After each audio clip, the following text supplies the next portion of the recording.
শিক্ষার্থীরা, কি অবস্থা তোমাদের? কেমন আছো? আশা করি তোমরা সবাই ভালো আছো। জি, আমরা ভালো আছি। আজকে তোমাদের সামনে নতুন আরো একটি বিষয় নিয়ে আমরা আজকে পাঠদান কর্মসূচি শুরু করব।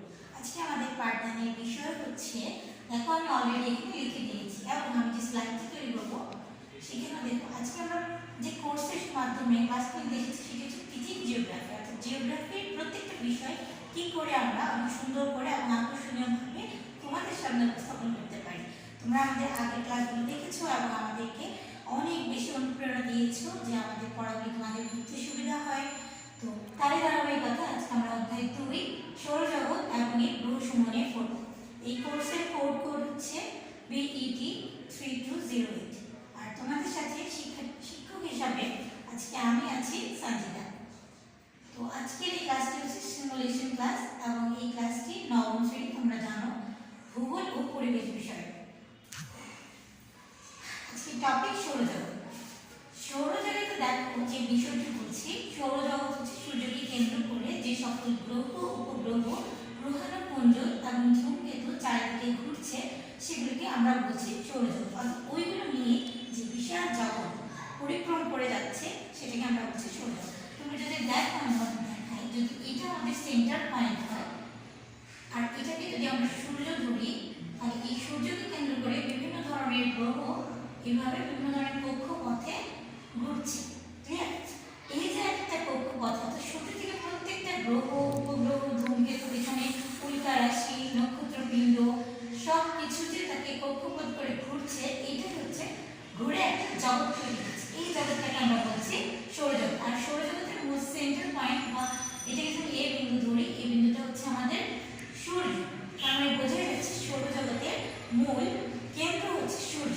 সূর্য সম্পর্কে যদি বলি, সূর্যের ব্যাস হচ্ছে পৃথিবী থেকে 13 লক্ষ গুণ বড়। আর সূর্যের আলো ছাড়া পৃথিবীতে কোনো প্রাণী হচ্ছে বাস করতে পারে না। 13 লক্ষ গুণ বড়। আর সূর্যের আলোর কারণে আমাদের পৃথিবীতে দিন এবং রাত্রির অনুপাত আমরা বুঝতে পারি। এবার চলে যাই, এখানে একটা সুন্দর গ্রাফিক্যাল চিত্র দেখো সৌরজগতের। সৌরজগতে টোটাল 8টা গ্রহ রয়েছে: বুধ, শুক্র, পৃথিবী, মঙ্গল, বৃহস্পতি, শনি, ইউরেনাস, নেপচুন এবং প্লুটো। প্লুটোটা যদিও এখন আর গ্রহ হিসেবে স্বীকৃত নয়, 2009 সালের পরে প্লুটোটাকে গ্রহ হিসেবে স্বীকৃত দেওয়া বন্ধ করে দেওয়া হয়েছে। তাও আমরা জানি, যেহেতু আমরা বিস্তৃত জ্ঞানের পরিসর নিয়ে কাজ করছি, তোমাদেরকে নতুন নতুন এবং পুরাতন সকল ধরনের তথ্য দিতে আমরা সহায়তা করি, তাই আমরা এই বিষয়টিও জানি। তো প্রথমে আমরা যদি দূরত্বের দিক থেকে বিবেচনা করি, তাহলে আমরা দেখব সূর্য থেকে সবচেয়ে কাছের যে গ্রহ সেটি হচ্ছে বুধ। ঠিক আছে, সেই বুধ, তারপরে আছে হচ্ছে ভেনাস বা হচ্ছে শুক্র গ্রহ। শুক্র গ্রহ আমরা আমাদের পৃথিবী থেকে শুক্র গ্রহকে সন্ধ্যার আকাশে এবং ভোর রাতে পূর্ব আকাশে দেখতে পাই। আমরা আরো ডিটেইলস জানবো। তারপর আমরা 3 নম্বরে দেখতে পাই পৃথিবী। সৌরজগতের এমন একমাত্র গ্রহ হচ্ছে পৃথিবী যেখানে জীবের বসবাস উপযোগী পরিবেশ রয়েছে। এরপরে আমরা যাব মঙ্গল। মঙ্গলকে বলা হয় লালচে গ্রহ, কারণ মঙ্গলের উপরিভাগের আবরণটা দেখতে অনেকটাই লালচে বর্ণের। তারপর আমরা যাব বৃহস্পতি। বৃহস্পতি হচ্ছে সৌরজগতের সবথেকে বড় আয়তন বিশিষ্ট গ্রহ। তার বিপরীতে সবচেয়ে ছোট গ্রহ হচ্ছে বুধ। এরপরে আমরা যাব শনি। শনি গ্রহটি এই সবগুলো গ্রহ থেকে দেখতে খুবই আলাদা, কারণ শনি গ্রহটির মধ্যে আলাদা করে অনেকগুলো উপগ্রহ রয়েছে এবং সবচেয়ে বেশি উপগ্রহ রয়েছে। আর শনিকে 3টা বলয় দ্বারা বেষ্টন করা হয়েছে, তাই শনি গ্রহটি দেখতে অনেকটাই আলাদা। এরপর আমরা যাব ইউরেনাস। ইউরেনাসকে বলা হয় শীতলতার বা হিম শীতল গ্রহ। অর্থাৎ ইউরেনাসে এখনো পর্যন্ত মানুষ বা কোনো প্রাণী বসবাসের সন্ধান মেলেনি। এরপর আমরা পাবো নেপচুন। নেপচুনও অনেকটাই অবসবাসযোগ্য একটি গ্রহ হিসেবে এখনো পর্যন্ত স্বীকৃত।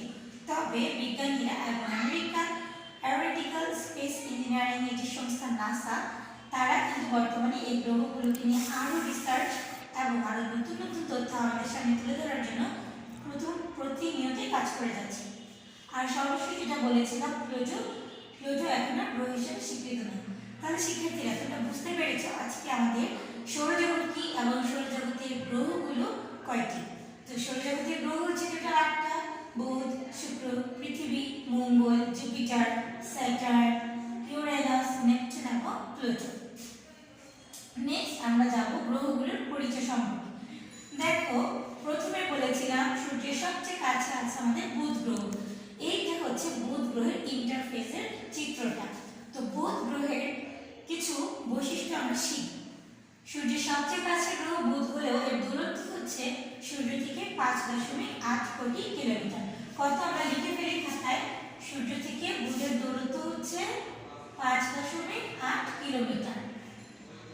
ওকে, এরপরে সূর্যকে একটা দিনে প্রায় প্রদক্ষিণ করতে বুধের সময় লাগে 88 দিন সময়, আর কালের আবর্তন সময় লাগে 58 দিন 17 ঘন্টা। তারপরে বুধের মধ্যাকর্ষণ শক্তি পৃথিবীর চেয়ে 3 থেকে 10 ভাগের কম। বুধ হল ক্ষুদ্রতম গ্রহ, এর কোনো গ্রহ বা উপগ্রহ নেই। তারপর আমরা যাব শুক্র গ্রহ। শুক্রকে আমি বলেছিলাম পৃথিবীর আকাশ থেকে আমরা দেখতে পাই, একদমই তাই। তোমরা ভোরবেলা যে ঠিক আমরা বলি শুকতারা, কিন্তু এই শুকতারা আসলে কোনো তারা না। শুকতারা হচ্ছে শুক্র গ্রহ, যেটাকে আমরা খুব খালি চোখেই দেখতে পারি, কারণ শুক্র গ্রহ পৃথিবীর খুবই নিকটবর্তী স্থানে অবস্থিত। সূর্য থেকে পৃথিবীর দূরত্ব, শুক্রর দূরত্ব অনুসারে দ্বিতীয় হলো পৃথিবী থেকে কিন্তু শুক্র সবচেয়ে কাছে, যেটা এখানে উল্লেখ করা আছে। পৃথিবী থেকে এর দূরত্ব হলো মাত্র 4.2 কোটি কিলোমিটার, যেটা সূর্য থেকে বুধের দূরত্ব থেকেও অনেক কাছে। সন্ধ্যায় কখনো কখনো অথবা ভোরের আকাশে আমরা শুকতারা বা শুক্র গ্রহকে দেখে থাকি। যখন আমরা সন্ধ্যাবেলা দেখবো তখন সেটাকে বলবো সন্ধ্যা তারা, আর যখন আমরা ভোরবেলায় দেখবো তখন সেটাকে আমরা বলবো শুকতারা। ওকে, এরপরে আমরা বলছি সূর্যকে পরিক্রমণের সময় লাগে হচ্ছে এখানে 255 দিন। কারণ আগেই বলেছি শুক্র গ্রহ সূর্য থেকে অনেকটা দূরে অবস্থিত এবং আবর্তনের সময়টা অনেক দিন লাগে, প্রায় 243 দিন সময় লাগে। এর কোনো উপগ্রহ বা চাঁদ নেই। এবার আসি সব থেকে ইন্টারেস্টিং এবং অনেক বেশি আকর্ষণীয় জানার জন্য কৌতূহলী যে গ্রহ, সেটা হচ্ছে পৃথিবী। পৃথিবীর চিত্র এবং পৃথিবীর মানচিত্র দুটোই আমরা সবাই দেখেছি এবং আমরা আঁকতেও পারি অনেকে। আমি এখানে যে চিত্রটি নিয়েছি পৃথিবীর, এই চিত্রটি হচ্ছে আননোন অথর বাই সিসি বা PYNCN এই ওয়েব পেজ থেকে নিয়েছি। পৃথিবীর সূর্য থেকে যে বৈশিষ্ট্যগুলি, সূর্য থেকে দূরত্ব অনুপাতে পৃথিবীর স্থান হচ্ছে তৃতীয়। সূর্য থেকে পৃথিবী প্রায় 15 কোটি কিলোমিটার দূরে অবস্থিত। সৌরজগতের একমাত্র গ্রহ হচ্ছে পৃথিবী, যেখানে প্রাণী জগৎ রয়েছে। পৃথিবীর ব্যাসার্ধ প্রায় 64 কিলোমিটার। সূর্যকে পরিক্রমণ করতে সময় লাগে 365 দিন 5 ঘন্টা 48 মিনিট 47 সেকেন্ড। আবর্তন করতে সময় নেয় প্রায় 24 ঘন্টা। আর পৃথিবীর একটা উপগ্রহ রয়েছে, যেটা হচ্ছে চাঁদ। আমরা তো হরহামেশাই সুন্দর মানুষকে বলে ফেলি তোমার মুখটা চাঁদের মতো সুন্দর। এই চাঁদ কিন্তু আমাদের পৃথিবী গ্রহের একটি উপগ্রহ। এরপরে আসি মঙ্গল। সূর্য থেকে দূরত্ব অনুসারে মঙ্গল হচ্ছে চতুর্থ স্থানে অবস্থিত। আমি আগে ইন্ট্রোডাকশনে বলেছিলাম মঙ্গল হচ্ছে লালচে গ্রহ বলা হয়। এই ছবিগুলো যদি আমরা দেখি ভালো করে তাহলে বুঝতে পারবো মঙ্গলের ইন্টারফেস বা মঙ্গলের ভেতরে যে বহির্গঠন এবং অভ্যন্তরীণ গঠন পুরোটাতে দিচ্ছে আমরা লালচে বর্ণ বা আবরণ দেখা যায়। তো মঙ্গলের হচ্ছে দূরত্ব 22.6 কোটি কিলোমিটার। সূর্যকে এটি পরিক্রমণ করতে সময় নেয় 687 দিন এবং আবর্তনের সময় লাগে 24 ঘন্টা 37 মিনিট। প্রিয় শিক্ষার্থীরা, তোমরা এই বৈশিষ্ট্যগুলো খুবই ভালো করে মাথায় গেঁথে নেবে এবং এগুলো বারবার বাসায় লিখে পড়ে নেবে, কারণ যখনই আমরা সৌরজগৎ এবং এর গ্রহ উপগ্রহ নিয়ে পরীক্ষায় লিখতে যাব, প্রশ্ন দেওয়া হবে, তখন কিন্তু এই বৈশিষ্ট্যগুলোই আমাদেরকে লিখতে হবে। মঙ্গলের দুটি উপগ্রহ রয়েছে। দূরের উপগ্রহটি ডিমোস, কাছের উপগ্রহটির নাম ফোবস। তাহলে মঙ্গলের কয়টি উপগ্রহ রয়েছে? আমি আবারও বলছি, মঙ্গলের দুটি উপগ্রহ রয়েছে, ডিমোস এবং ফোবস। এরপরে যাই বৃহস্পতি। সৌরজগতের সব থেকে বড় গ্রহ, আয়তনের দিক থেকে বৃহস্পতি সব থেকে বড়। তাই এই বৃহস্পতি গ্রহকে গ্রহদেব বলা হয়ে থাকে, অর্থাৎ গ্রহদের গুরু বলা হয়ে থাকে। পৃথিবীর চেয়ে প্রায় 30 গুণ বড়, আর সূর্য থেকে এর দূরত্ব 77 কোটি কিলোমিটার। সূর্যকে একবার পরিক্রমণ করতে বৃহস্পতিবার সময় লাগে প্রায় 12 বছর, এবং আবর্তন করতে সময় নেয় 9 ঘন্টা 50 মিনিট, অনেকটা সময়। ঠিক আছে, বৃহস্পতির উপগ্রহ সময় 12। এদের মধ্যে কয়েকটা বড় বড় উপগ্রহ হচ্ছে লো, ইউরোপো, গ্যানিমিড লো, ইউরোপা,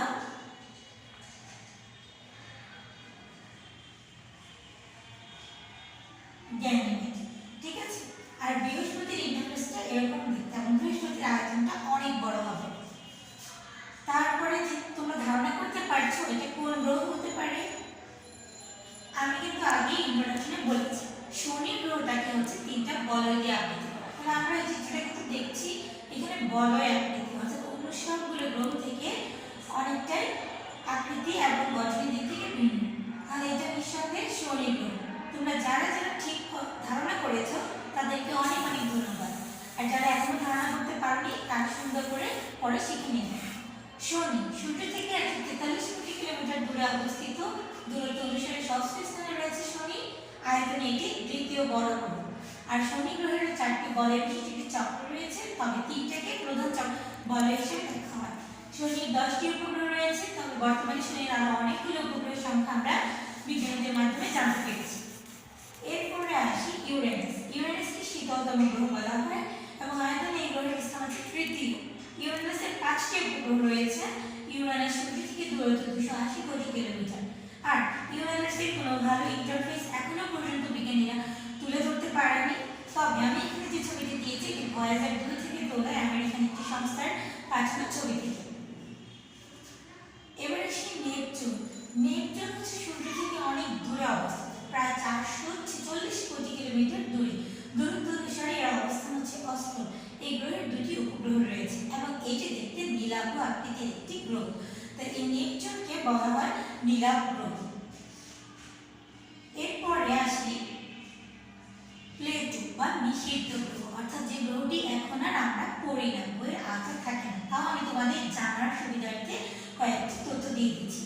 প্লেটো সূর্য থেকে দূরত্বের দিক থেকে 587 কোটি কিলোমিটার দূরে অবস্থিত। এর দূরত্ব অনুসারে নবম স্থানে রয়েছে, অর্থাৎ সবচেয়ে পেছনে। প্রথম ছবিটা যদি আমি তোমাদেরকে দেখাই তাহলে তোমরা দেখতে পারবে প্লেটোর অবস্থান কিন্তু অনেক পেছনে। যদি এই ছবিটার দিকে আমরা দেখি তাহলে দেখো আমরা হচ্ছে দেখো একেবারে এই ছোট অংশটা হচ্ছে প্লেটো, মানে এই সবগুলো গ্রহের শেষ অংশটাই হচ্ছে প্লেটো। তাহলে প্লেটো কিন্তু অনেক দূরে অবস্থিত। আবার আগের জায়গাটায় যাই, আচ্ছা তাহলে এখন যেটা বলছি যে প্লেটোর বৈশিষ্ট্য। প্লেটোর দূরত্ব অনুসারে নবম স্থানে রয়েছে এবং এটি সবচেয়ে দূরে অবস্থানকারী শীতলতম গ্রহ। এই গ্রহে এখনো পর্যন্ত কোনো প্রাণী, জীব অথবা কোনো প্রকারের পোকামাকড়ের বসবাসের সন্ধান বিজ্ঞানীরা এখন আবিষ্কার করতে পারেনি। বর্তমানে প্লেটোকে বামন গ্রহ বলা হয়। বামন গ্রহ বলার কারণ হচ্ছে প্লেটো এখন আর বর্তমানে নেই, নিষিদ্ধ গ্রহ। তো প্রিয় শিক্ষার্থীরা, আজকে আমাদের এই সিমুলেশন ক্লাসে বিষয় অনুযায়ী পাঠদান ছিল এতটুকুই, পড়ানোর বিষয় ছিল এতটুকুই। আশা করি তোমরা আমার উপস্থাপনাটি ভালো করে বুঝতে পেরেছো এবং তোমাদের খাতায় নোট নিয়ে নিয়েছো। আর তোমরা বাকি যারা আজকে ক্লাসে উপস্থিত হতে পারোনি বা অনলাইনে জয়েন করতে পারোনি আমাদের সাথে, তারা আমাদের এই রেকর্ডেড ক্লাসটি দেখে নেবে এবং এই বিষয়টি শিখে নেবে। তবে শুধু শিখে নিলেই হবে না, তোমরা কতটুকু শিখেছো তা মূল্যায়ন করার জন্য আমার তোমাদের বাড়ির কাজটিও পাঠাতে হবে। তোমরা আমাদের গ্রুপের কমেন্ট বক্সে অথবা মেসেজ বক্সে আমাদের বাড়ির কাজ যেগুলো দেওয়া থাকবে সেগুলো প্রতিবারের মতোই পাঠিয়ে দেবে, আমরা সেগুলো চেক করে দেব। আজকে তোমাদের বাড়ির কাজ থাকছে, দেখো কি আজকে তোমাদের বাড়ির কাজ থাকছে, আমি যে সৌরজগতের গ্রহগুলো বলেছি এবং সংজ্ঞা দিয়েছি সেটা খুব ভালো করে আয়ত্ত করবে, শিখে নেবে এবং খাতায় লিখে আমাকে ছবি তুলে পাঠিয়ে দেবে। চাইলে পিডিএফ আকারে পাঠিয়ে দিতে পারবে। সবাইকে ধন্যবাদ। যদি তোমাদের কারো কোনো প্রশ্ন জানার থাকে তাহলে তোমরা কমেন্ট করবে, আর যারা আমার সাথে এখন সামনাসামনি ক্লাস করেছো তাদের প্রশ্নগুলো আমি নিয়ে নেব এবং আমি অফলাইনে প্রশ্নগুলো উত্তর দিয়ে দেবো। আর যাদের কোনো কনফিউশন থাকবে অবশ্যই তোমরা কমেন্ট সেকশনে প্রশ্ন করবে।